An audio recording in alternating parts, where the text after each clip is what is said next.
ये मुंबई शहर की एक सच्ची कहानी है। ये कहानी उस महिला और उसके बच्चों की है जिन्होंने ये संघर्ष किया है। बात आज से कई साल पहले की है। यह महिला अपने पति और दो बेटियों के साथ मुंबई शहर में रहती थी। किराए के मकान में रहते थे ये लोग।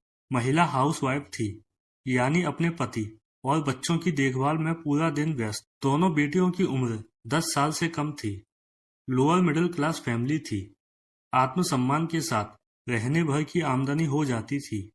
न्यूज़पेपर बांटने का काम था उसके हस्बैंड का।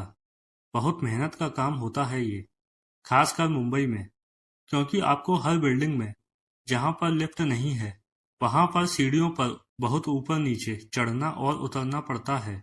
और कमाई कोई बहुत ज्यादा नहीं होती है, लेकिन जिंदगी बड़े आराम से चल रही थी और सब कुछ अच्छा चल रहा था।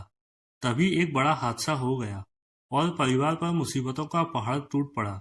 उसका पति, जो एकमात्र सहारा था परिवार का और एकमात्र कमाने वाला सदस्य था, उसकी अकस्मात मृत्यु हो गई। परिवार में और कोई नहीं था।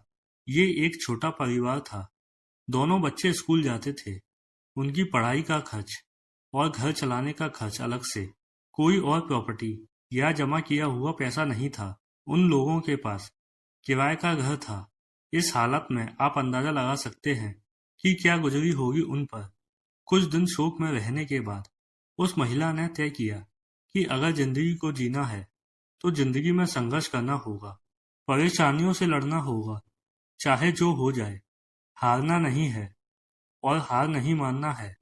उस महिला ने पहली बार घर से कदम बाहर निकाला और अपने पति का न्यूज़पेपर बांटने का काम अपने हाथ में ले लिया। ये बहुत मुश्किल काम था। सवेरे 3 बजे उठकर बच्चों के लिए नाश्ता खाना बनाना और पहली लोकल ट्रेन से मुंबई डाउनटाउन की तरफ रवाना होना, और फिर शुरू होती है हाड़ तोड़ मेहनत अगले 5-6 घंटे तक।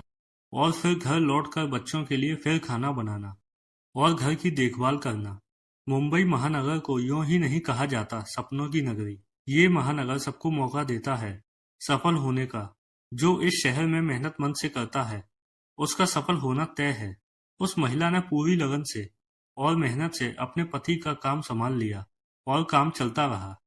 कई बार उसकी हिम्मत जवाब देने लगती थी, लेकिन अपने बच्चों का मुंह देखकर अगले दिन फिर काम पर जाकर संघर्ष करती थी और सब तकलीफ भूल कर मेहनत करती थी। न्यूज़पेपर बांटने का काम 99% मेल्स ही करते हैं। महिलाएं ये काम नहीं करती हैं, क्योंकि काफी चैलेंजिंग काम है ये और बहुत भागदौड़ वाला काम है। समय बीतता रहा। दिन महीने में और महीने साल में बदल गए। महिला को मालूम था कि अगर इस दुष्चक्र से निकलना है तो एकमात्र रास्ता है कि बच्चों को अच्छी शिक्षा देना। शिक्षा ही ऐसा माध्यम और साधन है जो किसी को गरीबी और तंगहाली से बाहर निकाल सकती है। महिला ने अपनी दोनों लड़कियों को बहुत अच्छा पढ़ाया। बड़ी लड़की एक बहुत ही सम्मानित प्रोफेशन में पोस्ट ग्रेजुएट करके काफी ऊंचे मुकाम पर थी। दूसरी लड़की भी पोस्ट ग्रेजुएट पढ़ाई करके बहुत अच्छी जॉब में लग गई और बहुत अच्छी तरह से जिंदगी चल रही थी। दोनों की शादियां भी बहुत अच्छी जगह हो गई। इस दौरान महिला ने अपना खुद का घर भी ले लिया। उसकी जिंदगी बहुत अच्छी तरह चल रही है। लोग जिंदगी में जरा सी परेशानी में आकर हिम्मत हार जाते हैं और अपनी किस्मत को दोष देते हैं, लेकिन हिम्मती लोग हर चुनौती का सामना करके उस पर विजय प्राप्त करते हैं और एक अच्छा उदाहरण बन जाते हैं।